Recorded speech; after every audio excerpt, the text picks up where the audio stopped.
오늘 우리 K 증시는 딱 그 증시 격언 있죠. 미국이 기침하면 한국은 감기 걸린다. 이게 그대로 실현이 됐던 하루였습니다. 그나마 그래도 미국 기침해서 한국이 감기 걸린 거 오늘 정도는 그래도 괜찮아. 근데 대부분 미국이 한번 콜로 기침하면 우리는 폐렴으로 그냥 알아 누워버리니까 그게 문제인데, 하여튼 간밤에 6월 CPI가 예상보다 많이 떨어져서 누가 봐도 지표 호조를 기록했고, 그래서 달러, 국채금리 다 하락했고, 반면에 9월 연준 금리 인하 가능성은 90%를 뚫어버렸는데, 문제는 월가에서 그놈의 소사뉴팔, 즉 소문에 사서 뉴스에 팔아라, 이 매도세가 IT주들을 집중 공략해버린 겁니다. 이거 어제 내일 뉴스에서 미리 얘기했잖아. 이제 월가도 본격적인 휴가철인데 걔네들 입장에서는 뭐 이미 올해 수익률 엄청나게 많이 땡겨놨는데 괜히 그 몇 퍼센트 더 먹겠다고 지금 주식 비중 이빨에 채워놓은 채로 그대로 휴가 갔다가 만약에 돌아왔을 때 깨져 있으면 소탐 대실하는 일이 생길 수가 있다. 그래서 휴가 가기 전에 상승하는 날 딱 팔아가지고 수익 좀 챙겨 놓는 게 이런 전략이 유효해 보인다고 어제 미리 얘기했잖아요. 거기다가 이제 금리 인하 기대감이라는 재료는 이미 뭐 재탕, 삼탕, 잡탕 뭐 별거 다 우려 먹었고, 이제 막상 금리 인하가 현실화 되니까 그 야구장에서도 막 박빙의 승부가 아닌 다음에야 왜 한 8월 말부터 사람들 미리 막 빠지잖아. 막 주차장 붐빈다고 막 그런 사람들도 있고. 그런 것처럼 이제 월가에서도 이런 현상이 나타나는데, 여기다가 제가 학부 때 배운 경제학 이론에 따르면은 벌써 25년 전인데, 약간 증시는 원래 실물 경제를 6개월 정도 선행한다고. 그러면 연준이 9월에 금리를 인하한다는 건 연말에 디플레이션, 즉 경기 둔화가 올 거에 미리 대비한다는 뜻이니까, 그럼 경기가 꺾이기 전에 기업 실적도 피크 찍는 게 감안을 해서 이 정도에서 주식을 빼든가 약간 수익을 실현하는 전략을 쓴다는 게 뭐라고 할 수는 없죠. 나쁘지 않아요. 하여간 미국에서 뭐 IT, 반도체, AI 할 것 없이 심지어 빅테크 중에서도 매그니피센트 세븐 그 7종목 전체가 다 하락 마감을 했을 정도니까 우리 K 증시에서는 삼성전자, SK 하이닉스 그리고 한미 반도체까지 직격탄을 맞았습니다. 여기다가 또 간밤 테슬라가 장중에 8.4% 빠졌지, 그리고 마감 후 시간외 거래에서 1.8% 빠졌으니까 도합 10% 넘게 하락을 해버렸으니까 오늘 우리 K 증시 2차 전지랑 자동차 업종 전반에까지 또 찬물을 끼얹은 건데, 이거는 테슬라가 원래 8월 8일날 공개 예정이었던 로보택시를 10월로 2달 이렇게 공개 일정 연기한다고 발표가 나온 건데, 하여간 테슬라가 이런 식으로 날짜 미루는 거는 정말 거의 무슨 기업 전통 문화격 아닌가요? 그 사이버 트럭도 원래 2021년인가 그때 출시한다고 했다가 결국 한 2년 3년 늦었고, 그 다음에 이번 로보택시의 경우도 일론 머스크가 2019년에 이미 발표하기를 내년 정도면 로보택시가 실제로 길에 돌아다니는 걸 보게 될 거라고 말을 했다가 이것도 지금 쭉 미뤄졌는데, 그러다 이제 작년에 일론 머스크가 또 본인 트위터에다가 연말에 발표하겠습니다라고 했다가 또 슬그머니 해 넘기고, 그래서 올해 되니까 지난 5월 달에 이번에는 8월 8일 그 쌍팔절에 공개한다고 그랬죠. 근데 지금 한 달도 안 남은 상황에서 이번에는 블룸버그 통신이 테슬라 내부 소식통을 인용해서 보도하기를 결국 10월 달로 미뤄졌다 이렇게 밝히면서 주가가 급락이 나왔습니다. 여기다가 테슬라가 미국 전기차 시장 점유율에서 최초로 50% 절반이 붕괴됐다는 소식도 있었습니다. 사실 테슬라가 미국 전기차 시장 점유율 100%로 시작해가지고 이제 쭉 마켓쉐어를 빼앗기다가 작년에 59.4%도 사상 최저치라고 했는데, 이번에는 그 50%도 무너져서 49.7%로 떨어졌습니다. 그만큼 이제 테슬라의 신차 출시는 더딘 반면에 우리 현대차, 기아 같은 이런 다른 전기차 생산 효율화 가속화는 계속되고 있고, 또 신모델도 지금 계획대로 착착 미국 시장에 상륙하고 있기 때문에, 그런데도 오늘 현대차, 기아 둘 다 테슬라 하락했다는 이 핑계로 또 뭐 빼버리더라고요. 이런 와중에 정말 오늘 우리 K 증시에서 안 빠지면 이상한 이런 날 혼자 그 루돌프 사슴코처럼 정말 영롱한 빨간불을 켠 종목이 바로 유한양행. 우리 6월달 내내 런망주였잖아. 런망주가 뭐냐고요? 런던 고라니 유망주.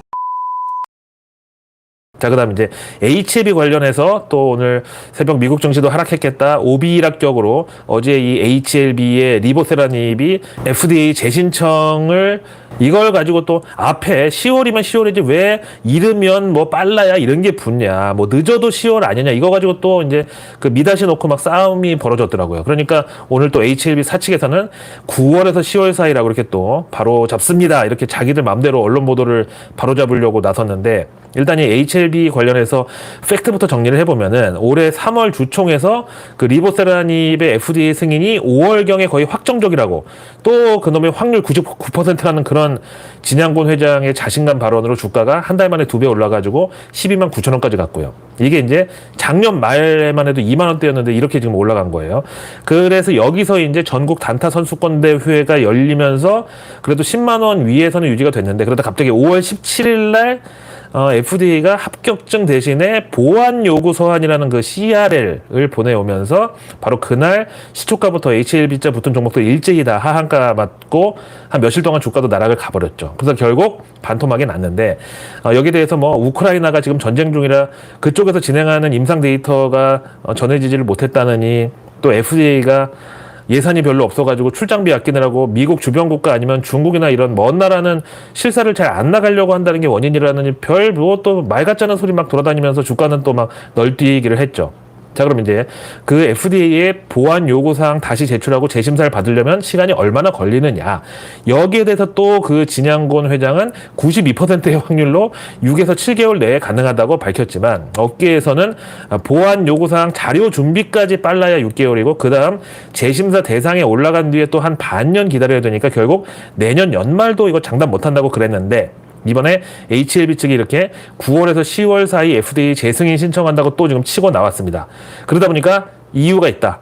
저렇게 또 발표해놓고 또 유상증자 때리거나 하여튼 뭐 시중에서 돈 걷어들일 것이다. 그래서 저렇게 급하게 스케줄 공개한 거다. 이런 또 시비에 휘말리면서 오늘 급락이 나왔습니다. 근데 저는 이거 관련해서 미국 현지 이슈 중에 하나를 좀 주의 깊게 보고 있는데 바이든이 최근에 전기차 관련 보조금도 신속 집행하고 해간 그 노래 있죠. 마지막처럼 내일 따윈 없는 것처럼. 블랙핑크 노래를 내가 부르니까 이렇게 드라이하네. 하여튼 바이든이 이제 본인 정권에서 추진하던 법안이나 사업들을 지금 막판에 막 다 몰아붙이고 있는데 이 중에 하나가 바로 바이오 시큐어 액트, 우리말로 바로 생명보안법입니다.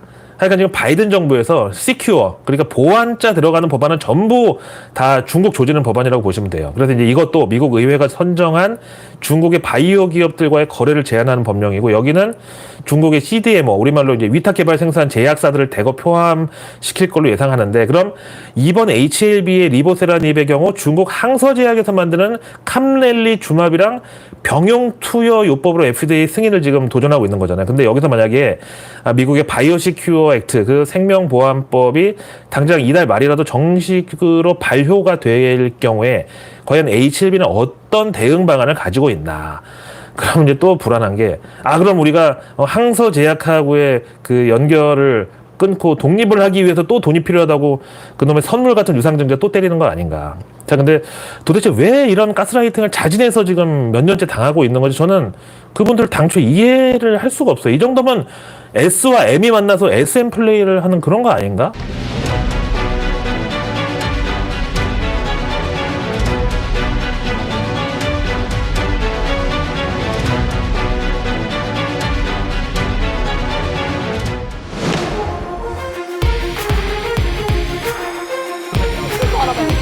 그런 걱정하지 마. 아주 무서운 뉴스까지.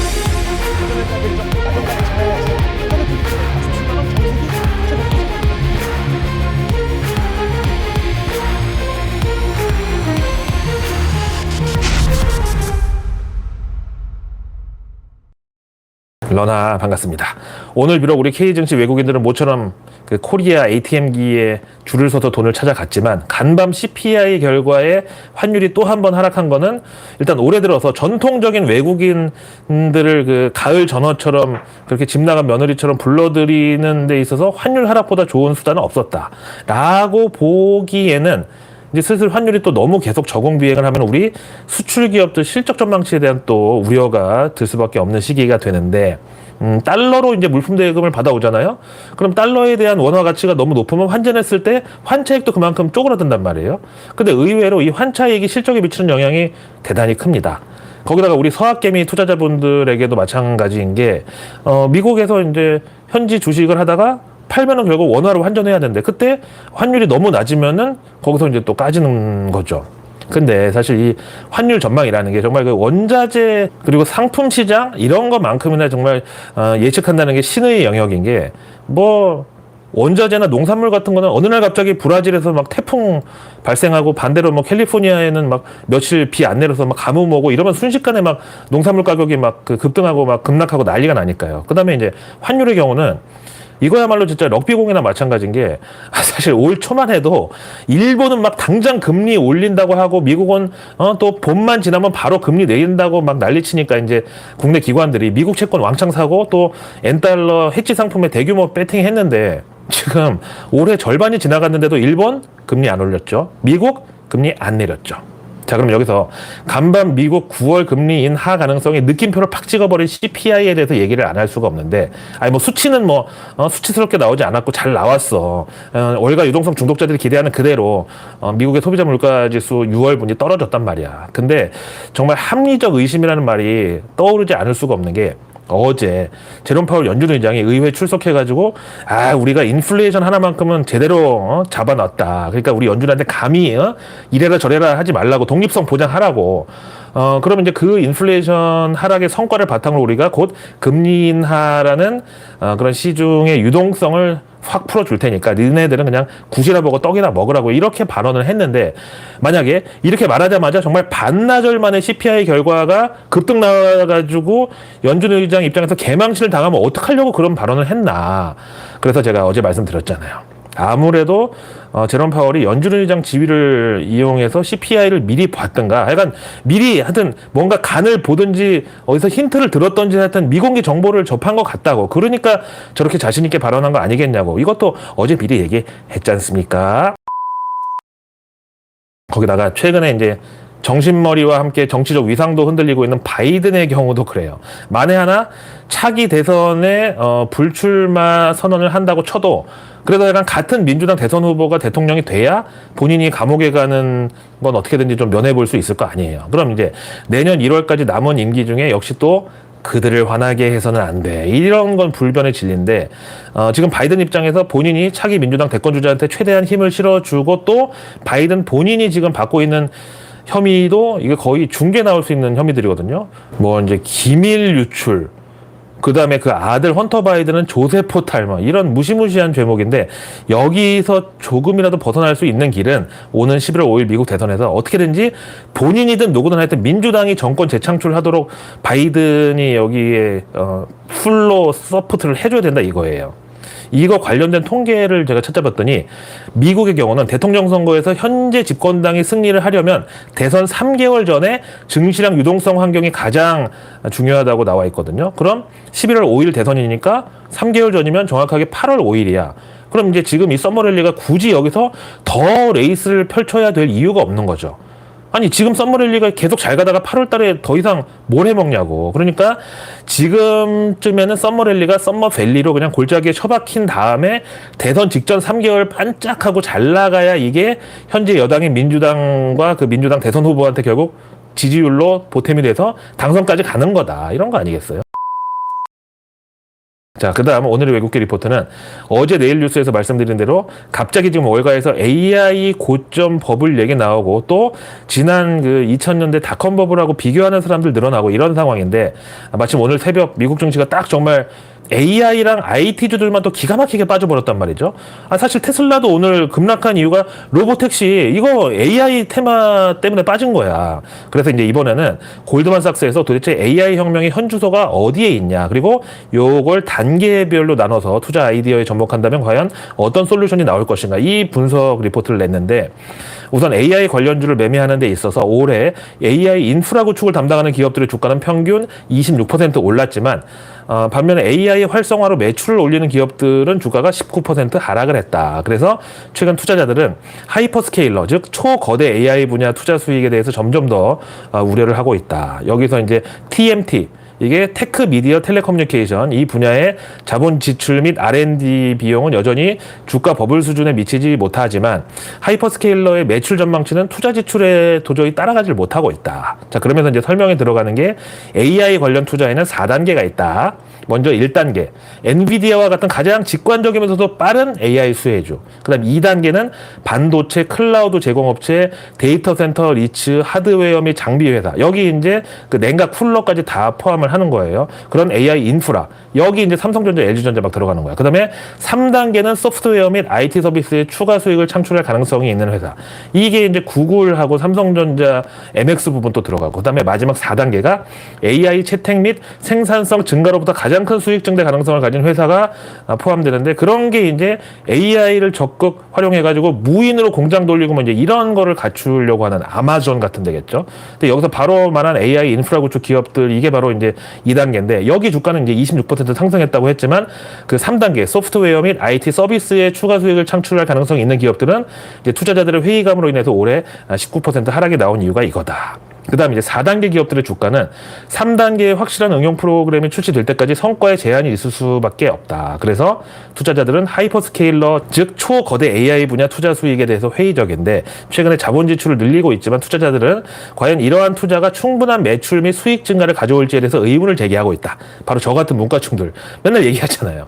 그래서 이대로 가면 초기부터 부정적 평가가 지배할 수가 있다. 그러나 여기서 지난 닷컴 버블 시기랑 비교를 해보면 현재 하이퍼스케일러의 자본 지출 주기가 아직 초기 단계라는 것을 알 수가 있는데, 닷컴 버블 당시의 TMT, 즉 기술 미디어 통신 관련주들은 현금 흐름의 100% 이상을 R&D 비용에 사용했지만 성과가 사실상 전무했고, 현재 그 TMT 쪽은 현금 흐름의 72% 정도만 비용으로 쓰고 있지만 상대적으로 매우 수익성이 높다. 자, 그래서 결정적으로 다가오는 2분기 실적 시즌에서 AI 기업들이 보여줘야 할 그 무언가가 또 도대체 무엇인가, 여기에 대해서 엔비디아는 현재 주가가 10년 평균 PER을 상회하고 있고, 그만큼 투자자들의 기대가 그 어느 때보다 강하게 내재되어 있다는 걸 나타낸다. 그리고 대부분의 AI 관련 기업들은 7월 말에 실적을 발표할 예정이고, 엔비디아는 8월 말에 실적 나오는데, 지금 시장에 스물스물 기어 올라오는 이런 회의적 시각을 반영하면 시간차가 좀 너무 커 보이는 게 문제다.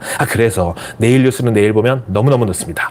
구독과 알림 설정, 그리고 주변에 소중한 분들께 이 내일 뉴스 미리 보기를 공유해 주세요. 그럼 제가 아직 나오지 않은 오늘 뉴스도 아닌 내일의 뉴스를 매일 저녁 여러분들의 안방으로 직접 배달하겠습니다.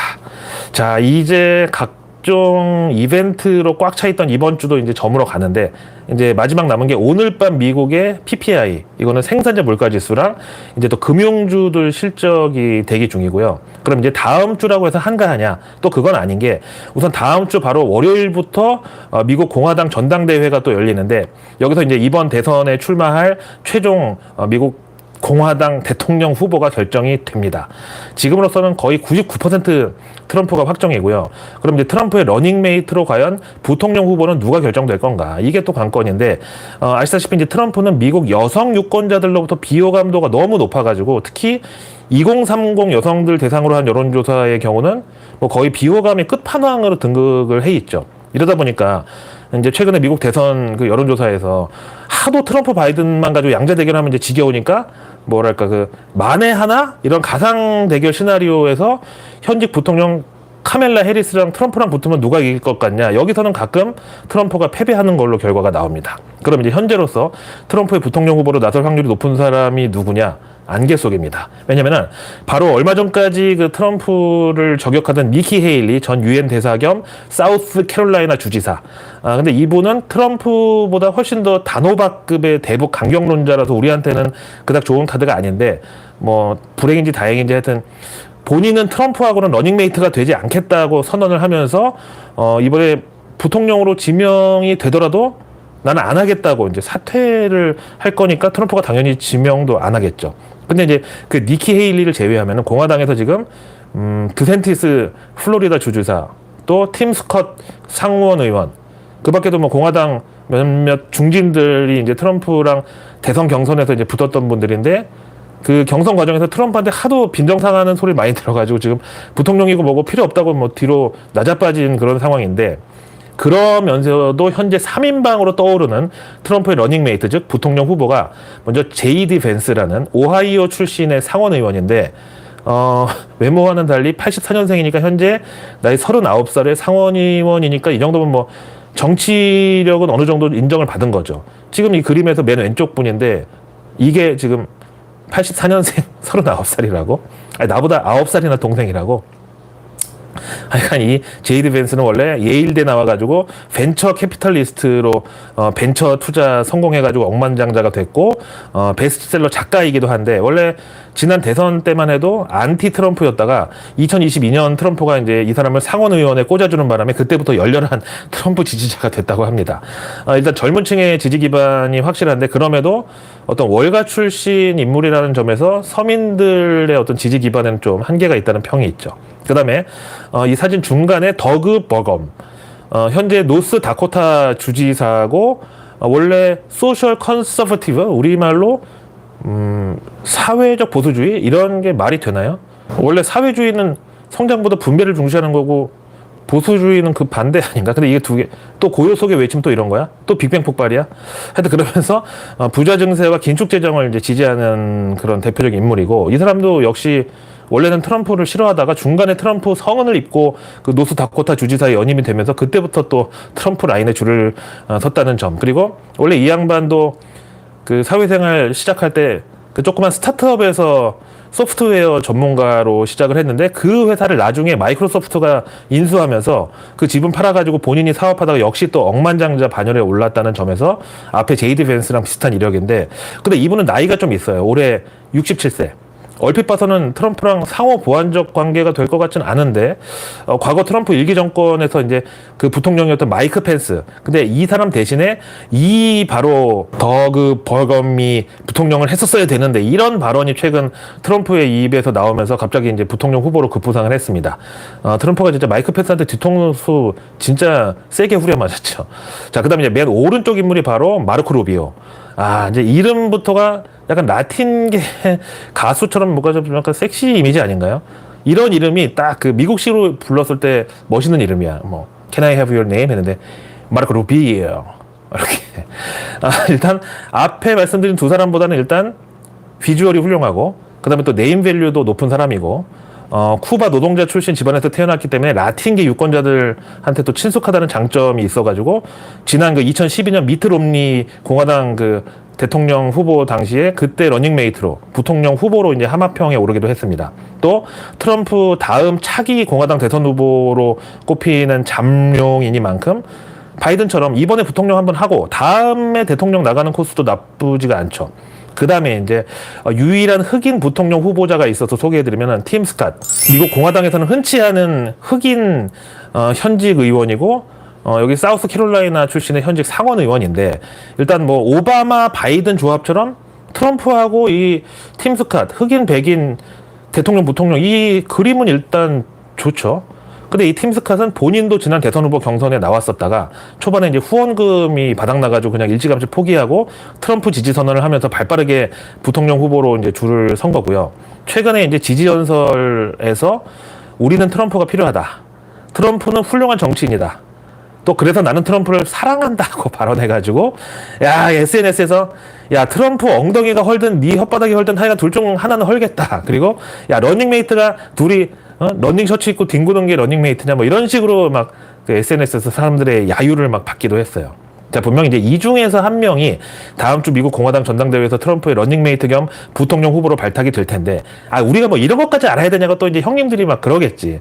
근데 저 개인적으로 왜 이게 중요하다고 보냐면은 이 중에서 기왕 이제 트럼프는 뭐 조졌고 부통령이라도 우리 K 배터리나 전기차 합작법인들의 공장이 세워지는 그 지역 기반의 정치인이 이번에 부통령이 돼야 그나마 우리한테 조금이라도 이득이라고 봅니다.